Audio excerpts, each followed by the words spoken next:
Hey, what up YouTube? It's NedgyYGO here. Thanks for stopping by again.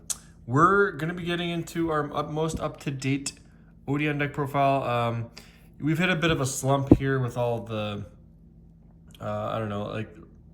hype coming up for the Battles of Legend, new pack and release. So, we've been kind of just bouncing back and forth between a lot of decks here. And for the time being, though, I think Odion is going to be a really fun deck for us. Leading up to Nats, I think that it's a decent option, at least looking ahead for the current meta and maybe, having some fun with some decks and beating the meta out. So, try this deck out at your locals. I'm going to take this tomorrow and have a blast with it. I think this list is as good as it's going to get.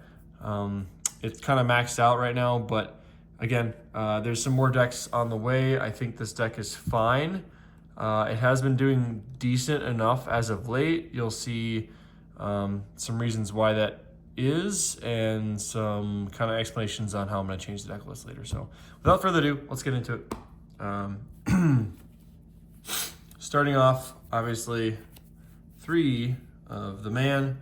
The man is the man, right? He's the guy. He's the guy you want to see. Pretty much the heart and soul of the deck.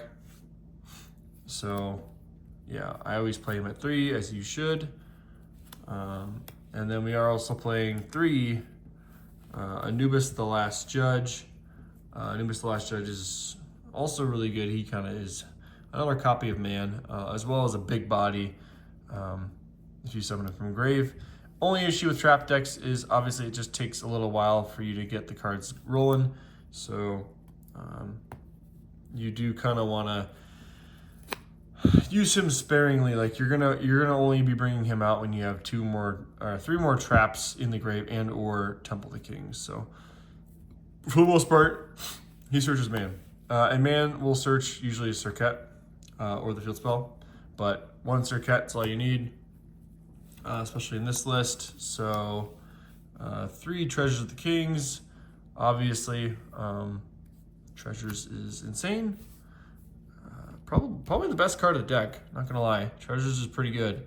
Really hard to interact with, and especially if man's on board, you really can't out it for the most part. We are playing the 1 Terraforming to get to the best card in the deck. We are playing the Tactics to punish people from preventing us from getting to the best card in the deck.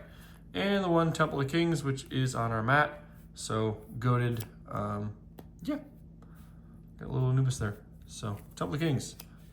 Insane thing to search for the deck. We are playing the 1 Defense of the Temple.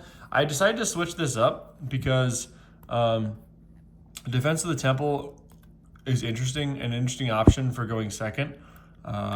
For a couple reasons. First reason, it is very good because it's searchable, right? It's searchable from the engine. So if you see engine and you're going second, you can get this card every single time.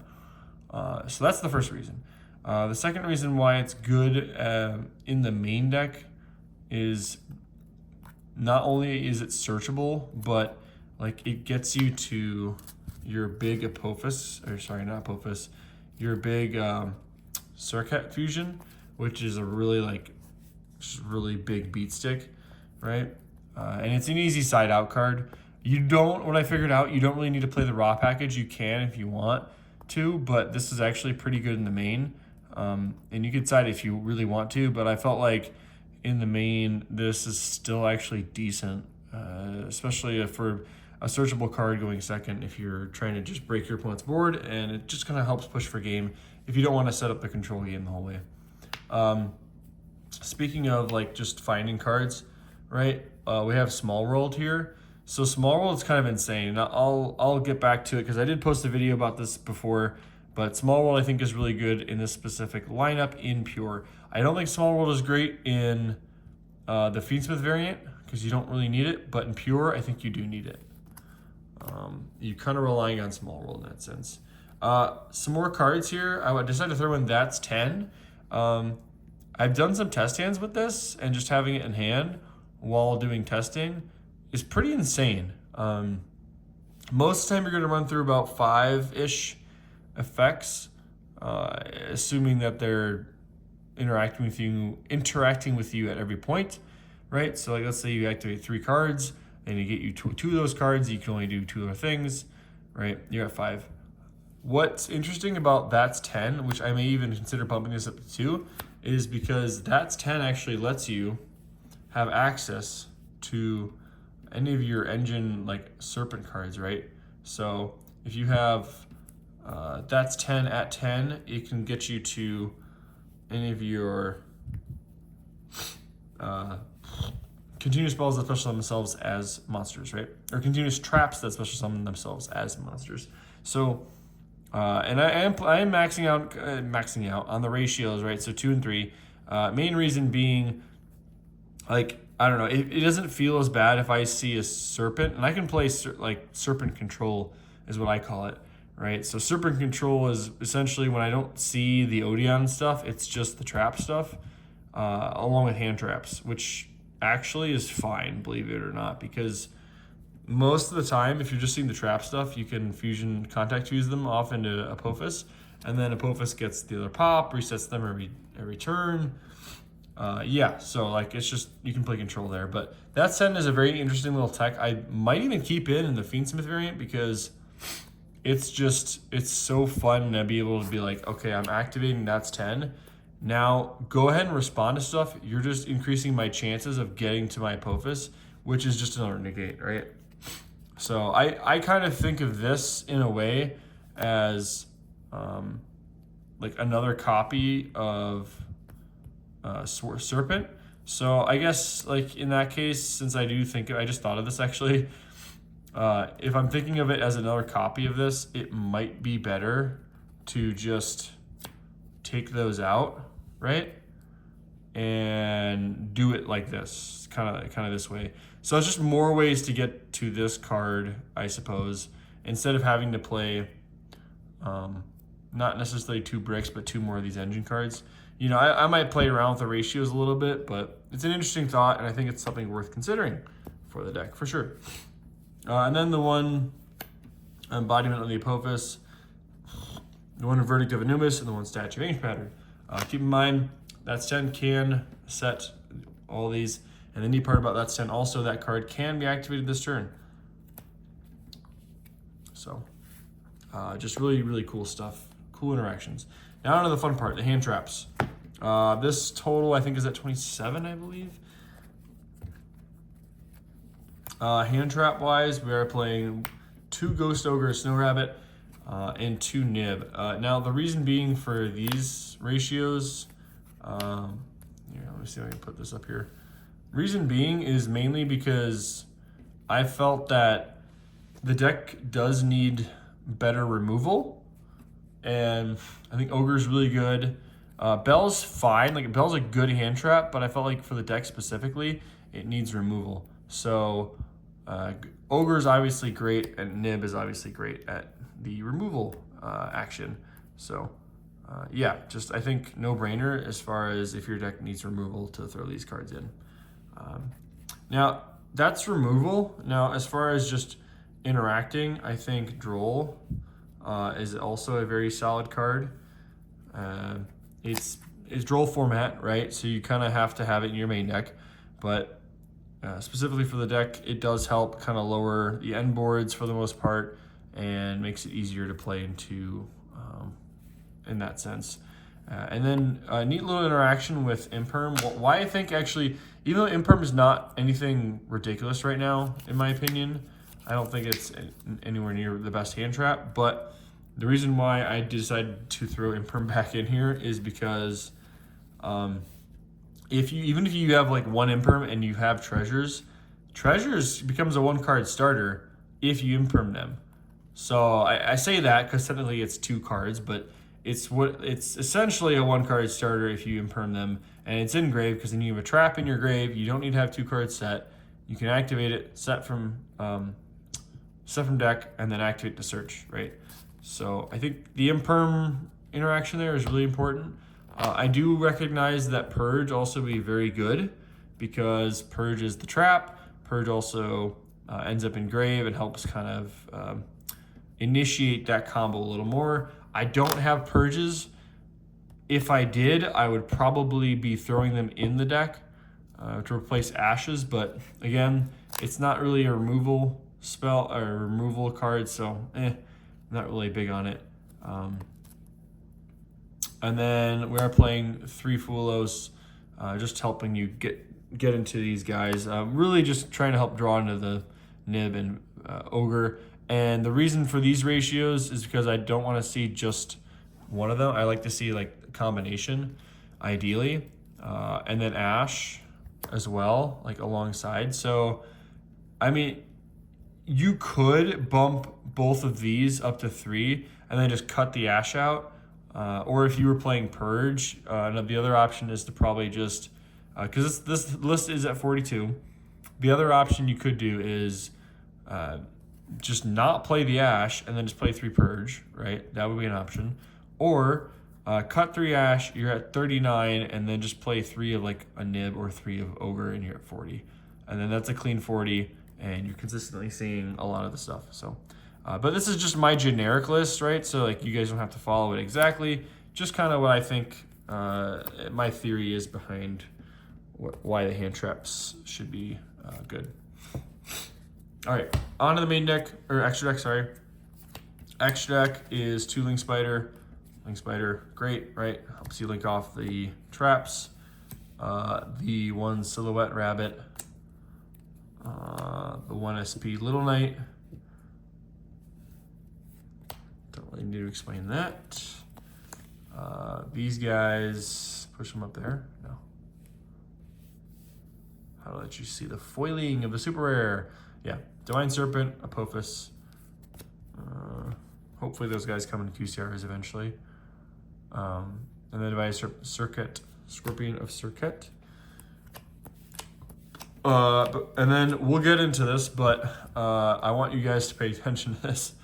Guess what? Yeah, this is our Super Poly package. We are playing a Super Poly package. I will get into the side because obviously you guys know, but and then the 3, Grout Granite, Sky Crisis, right? So we are siding Super Poly. I think Super Poly is just an insane card. In the Fiendsmith variant, you do need to main this because it's just too good not to main. I decided to not main Super Poly for one reason.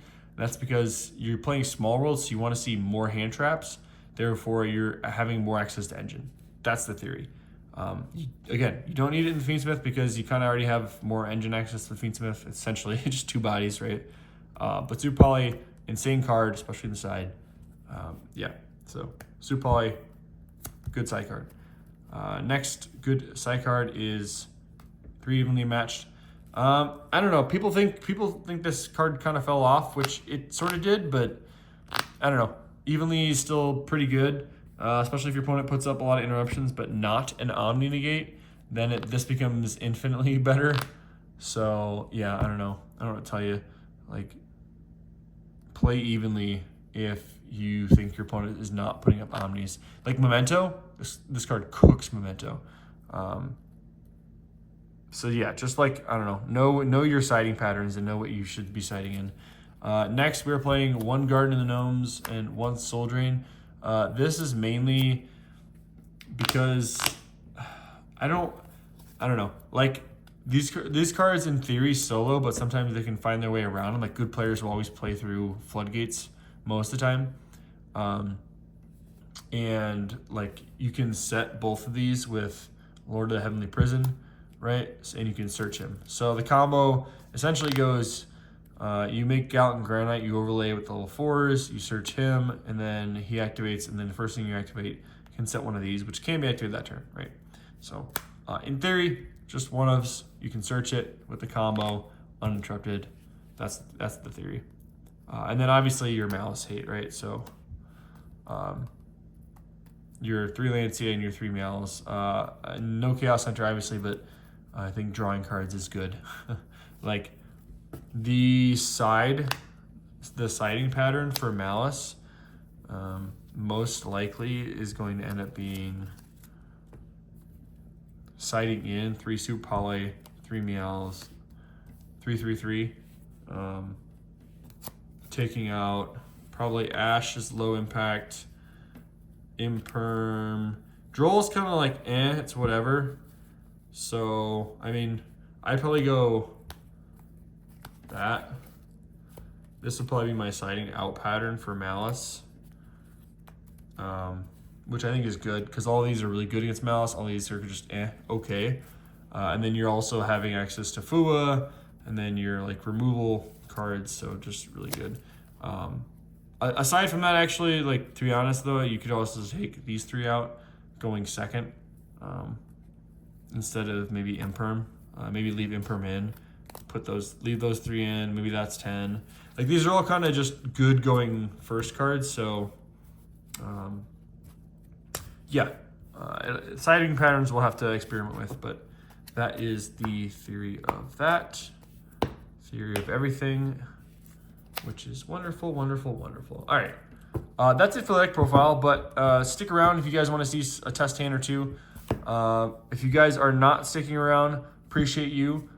See you in the next deck profile. Hopefully it'll be meta or something like that. But yeah, if you're sticking around, it's time to do a test hand and kind of show you guys an example of maybe what to expect with this deck list.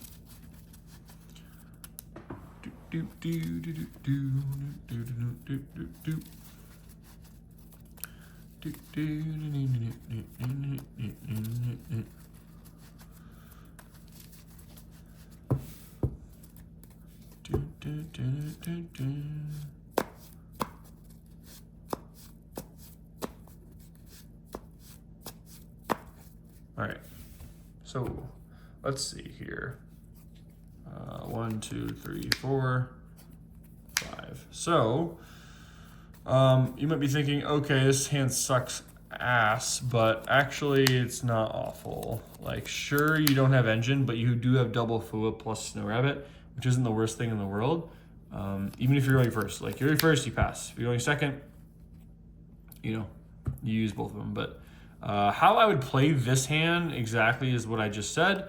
I would just wait till their turn. I drop Fua on like a guaranteed draw, right? So let's just say we get one draw, and then if they didn't respond to it, I'd probably chain another Fua, so I get a second draw, right? So decent draws, they're okay, not anything amazing. And then you save the Ogre for like something else that they're trying to like put out, and then draw for turn.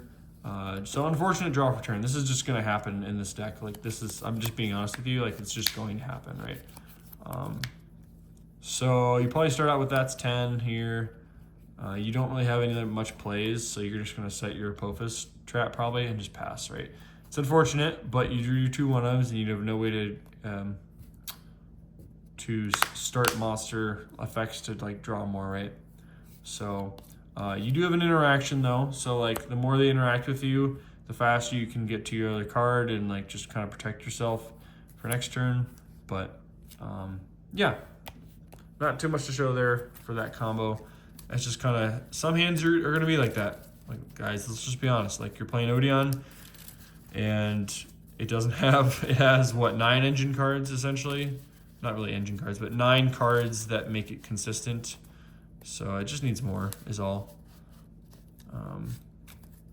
Let's see.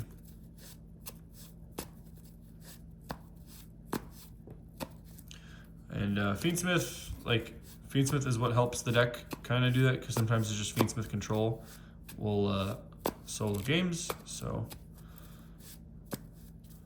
that's why I think the deck is better with Fiendsmith, but just my opinion. Okay, 3, 4, 5. So not awful. If they like charm you draw phase, you could like maybe debate throwing an Ash their way for them from getting a draw. So just an okay hand here, right? These are hard ones per turns, so maybe this is also another reason why you might consider cutting this too, but it also is nice seeing it.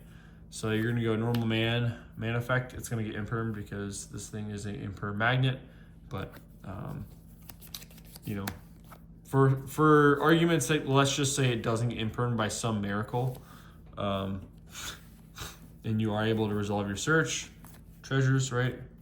treasure search, or set, sorry.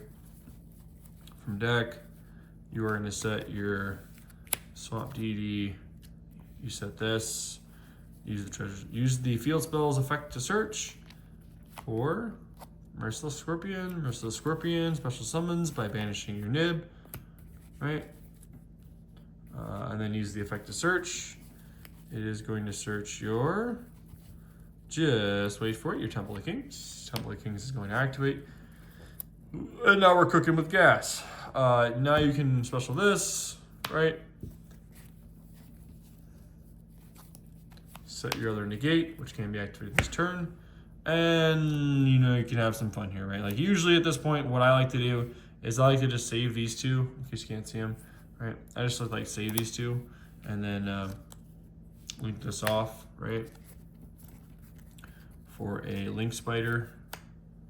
And then use the link spider and this. Also, don't forget to trigger your trap, especially if you main deck the vanilla. So you want to trigger your trap first, obviously, to search out your embodiment. But so you're gonna have 4 in hand at this point. Show them right here. You're gonna have these 4, right? Where was I? Oh yeah. You want to link those 2 off for Silhouette Rabbit, and then Silhouette Rabbit will let you set your detonator trap, essentially. This is what it is. Your Statue of English pattern. So you're gonna have this set here. Go back over here, and and you'll have 4 set, right? So now you can decide, oh hey, guess what? I don't want to set this other card that I have. Guess what? I have this. Cool. Yeah, just neat stuff, right? See, in this build, this way you have like 2 hand traps to interact with your opponent. You've got a spell trap pop. You got protection because this is on board also, like same name, right?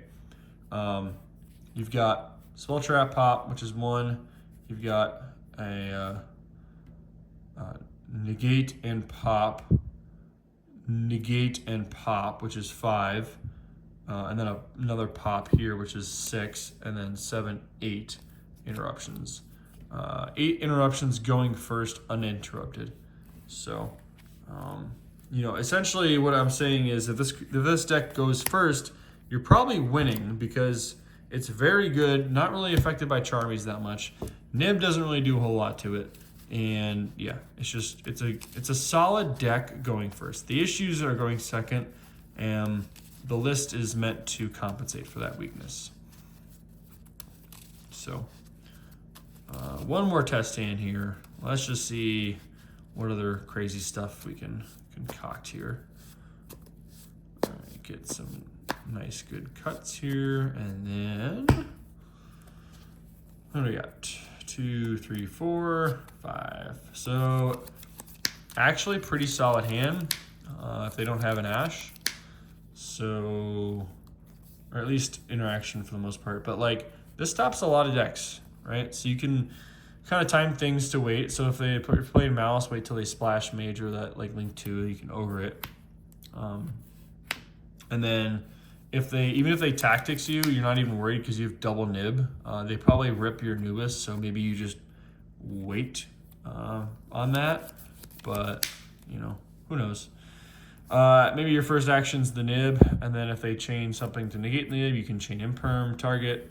So just some other options to consider.